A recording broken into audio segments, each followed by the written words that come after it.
আমৃত্যু ভালোবাসি তোকে। সালমা চৌধুরী।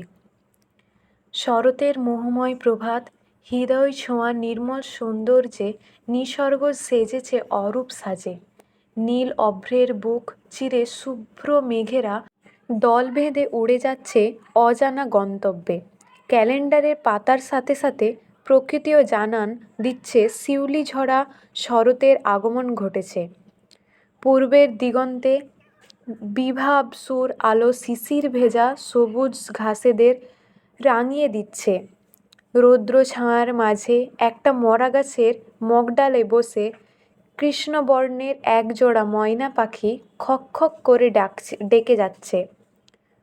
পরিত্যক্ত স্থানে অযত্নে বেড়ে ওঠা গগন শিরীষ গাছের সাদাটে ফুলের সুবাসে চারপাশে মোহিত হয়ে আছে। শরতের এই অনিদ্য রূপের মাঝেও কোথাও যেন একরাশ বিষাদময়তায় নিরন্তর বুক কাঁপছে। রেল স্টেশনের চত্বরে স্পাতের বেঞ্চে বসে আছেন একজন মধ্যবয়স্ক নারী। বয়স 50-এর কাছাকাছি। গায়ের রং ধবধবে ফর্সা না হলেও বয়সের তুলনায় সাফেদ বলা চলে। পরনে কালো বোরখা, চুল শ্যামলা রঙের ওড়না আবৃত। মধ্যবয়স্কার নিষ্প্রাণ দৃষ্টি অদূরে পরিত্যক্ষমান ট্রেনের দিকে। আলো ছায়ামূর্ত জীবনের মাঝেও অনুভূতির দেওয়াল যেন চূর্ণ হয়ে গেছে। মস্তিষ্ক আজ বিধ্বস্ত। প্রায় মিনিট দুয়েকের মধ্যে ট্রেন মধ্যগতিতে স্টেশন ত্যাগ করল। মধ্যবয়স্কার দৃষ্টি অবিচল। চোখের কার্নিশ বেয়ে দুফোঁটা অশ্রু গাল ঘেঁষে নামতেই একটা সমর্থ হাত কাঁধ স্পর্শ করল। মধ্যবয়স্ক এক পুরুষ কণ্ঠে কোমলতা মিলিয়ে ডাকলেন, মাহমুদা। ভদ্রমহিলা নিঃশব্দে অশ্রু মুছে চোখ তুলে তাকালেন। সহসা নির্লিপ্ত ভঙ্গিতে হাসার চেষ্টা করলেন। মধ্যবয়স্ক লোকের ঠোঁটের হাসির পরিবর্তে চেহারায় উদ্বেগের ছাপ স্পষ্ট দেখা গেল।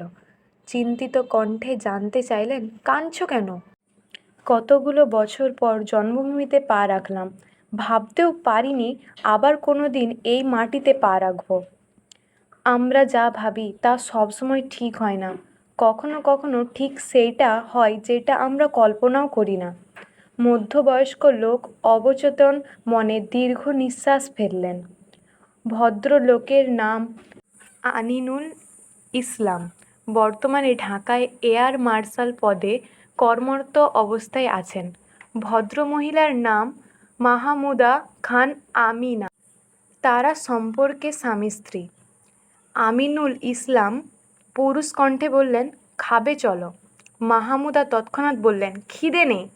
সারা রাত কিছুই খাওনি? এভাবে না খেয়ে থেকে শরীর খারাপ করার কোনো মানে হয় না। তুমি গ্রামে আসতে চেয়েছো, আমি নির্দ্বিধায় তোমাকে নিয়ে এসেছি। একটা বারের জন্য বাধা দেওয়ার চেষ্টাও করিনি।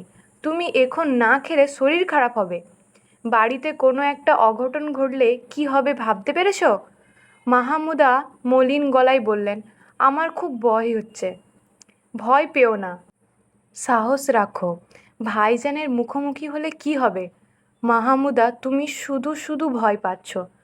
তোমার ভাইপো সব সামলে নেবে, দেখে নিও। মাহমুদা মৃদু হেসে বললেন, ওর ভরসাতেই তো এত দূর আসা। এখন খাবে চলো। সকালের নাস্তা শেষের রিকশায় করে দুজন বাস স্ট্যান্ডের উদ্দেশ্যে রওনা দিলেন।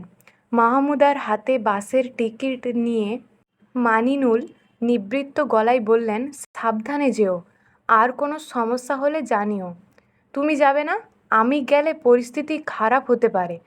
তার থেকে তুমি একা গিয়ে ঘুরে আসো।